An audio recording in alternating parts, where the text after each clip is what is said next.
चाहे जो भी हो अंजाम। नमस्कार, मैं हूं अंजलि और आप देख रहे हैं कलयुग की कलम समाचार पत्रिका। आइए नजर डालते हैं आज की प्रमुख खबर पर।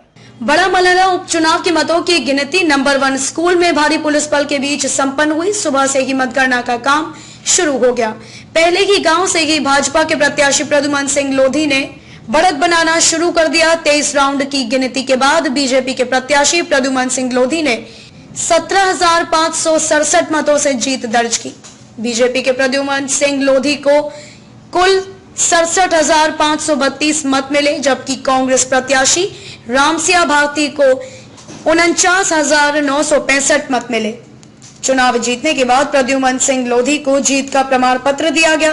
प्रद्युमन सिंह लोधी ने कहा कि यह पार्टी क्षेत्र की जनता और कार्यकर्ताओं की जीत है। बड़ा मलहरा क्षेत्र में उमा भारती दीदी के जो भी अधूरे काम रह गए हैं, उन कार्यों को जल्द ही पूरा किया जाएगा। साथ ही क्षेत्र में विकास के लिए कार्य होंगे। मतों की गिनती के बाद कांग्रेस प्रत्याशी रामसिया भारती ने जनता का आभार व्यक्त किया।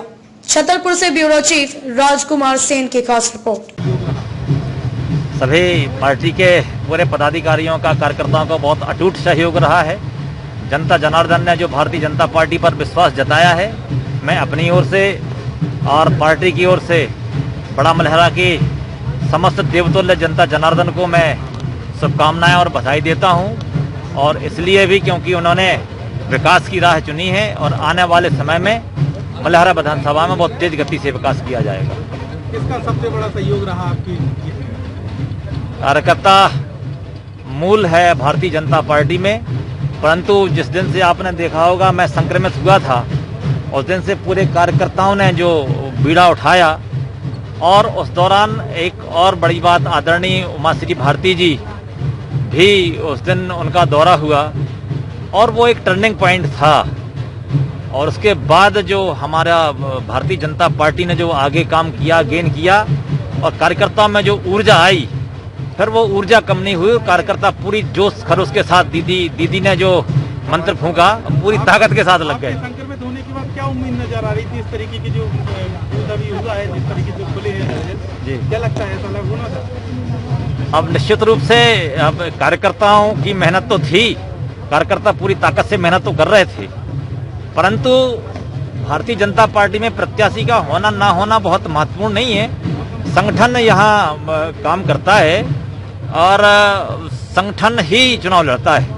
और मूल रूप से मैं तो प्रतीक था और जिस हिसाब से पूरे कार्यकर्ताओं ने ये चुनाव लड़ा, पूरी पार्टी के कार्यकर्ता बूथ लेवल से लेकर जिले के पदाधिकारी, प्रदेश के पदाधिकारी पूरे बधाई के पात्र हैं, जिन्होंने मेरे संक्रमित होने के बाद ये पूरा चुनाव अपने हाथ में ले लिया। साध्वी खड़ी हुई थी तो कितनी उम्मीद नजर आ रही थी? उन्होंने जिस तरीके से प्रचार प्रसार किया है, उमा भारती जी ने कमान संभाली आपकी, तो उससे कितना फायदा हुआ जब उमा भारती जी ने कमान संभाली? आप सबने देखा होगा, जैसे ही उमा जी, आदरणीय उमा जी ये चुनाव में आई थी, उस दौरान ही कांग्रेस, भारतीय जनता पार्टी के जो कार्यकर्ता थे उनमें जान आ गई थी और पूरी ताकत और ऊर्जा के साथ वो काम करने लगे।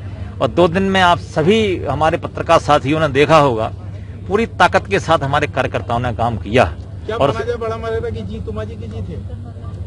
निश्चित रूप से दीदी भी बड़ी कार्यकर्ता हैं, उनकी जीत है और कार्यकर्ताओं की जीत है। मतलब ये साबित कर दिया जो 1992 से उमा जी का गढ़ बना है, तो आज भी गढ़ कायम है। मैं तो मानता हूं आदरणीय दीदी का जो प्रेम वहां की जनता के साथ है, इतना अटूट रिश्ता, ये यदि जनप्रतिनिधि और जनता में हो जाए तो ये राजनीतिक शुचिता जो हम बात करते हैं वो कहीं दूर नहीं। और निश्चित रूप से ये अपने आप में बहुत ही शानदार एक जो तालमेल है जनता का और जनप्रतिनिधि का, जो आदरणीय दीदी ने पेश किया है। उमा जी की काफी, उन्होंने कई बार मंच से कहा कि हमारे काफी विकास रह गए थे, तो उनको पूरा करने में किस तरीके से? आदरणीय दीदी ने भी कहा, आदरणीय शिवराज जी ने भी कहा, दीदी निश्चित रूप से दीदी ने कहा कि मेरे जो छूटे हुए विकास के काम हैं वो मुन्ना, मुझे वो प्रेम से मुन्ना बोलती हैं, उन्होंने कहा ये पूरे काम मुन्ना करेगा। और निश्चित रूप से उन्होंने जितनी भी जवाबदारी दी है, जितने भी माननीय दीदी के अधूरे काम थे, वो आदरणीय शिवराज जी ने भी कहा है पूरे करेंगे। और मैं भी पूरी तन्मयता के साथ लग के कंधे से कंधा मिलाकर पूरी ताकत के साथ उनके कामों को पूरा क्षेत्र करूंगा। के विकास के लिए शुरुआत कहाँ से की जाएगी उमा जी के सपनों को लेकर? निश्चित रूप से काटन परियोजना उनका भी बड़ा ड्रीम प्रोजेक्ट था, वो हो गया है, आने वाले समय में टेंडर हो गया है और वो जैसे ही सच्चाई के धरातल पे आएगा, लोगों को पानी मिलेगा, वहां से विकास का काम शुरू हो जाएगा। और आने वाले समय में बड़ा मलहरा में, जैसा माननीय मुख्यमंत्री जी ने कहा है, बहुत ही जल्दी बुंदेलखंड में यदि एक एग्रीकल्चर कॉलेज कहीं आएगा तो बड़ा मलहरा की धरती पर आएगा।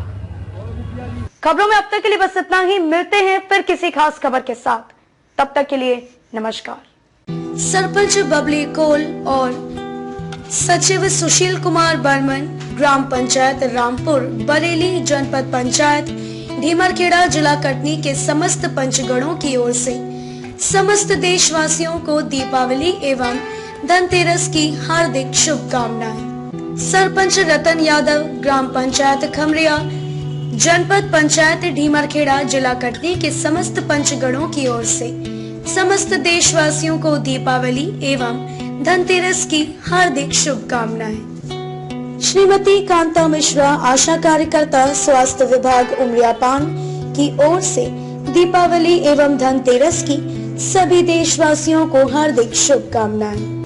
राष्ट्रीय समाचार पत्रिका एवं वेब न्यूज चैनल कलियों की कलम परिवार की ओर से समस्त देशवासियों को धनतेरस एवं दीपावली की हार्दिक शुभकामनाएं।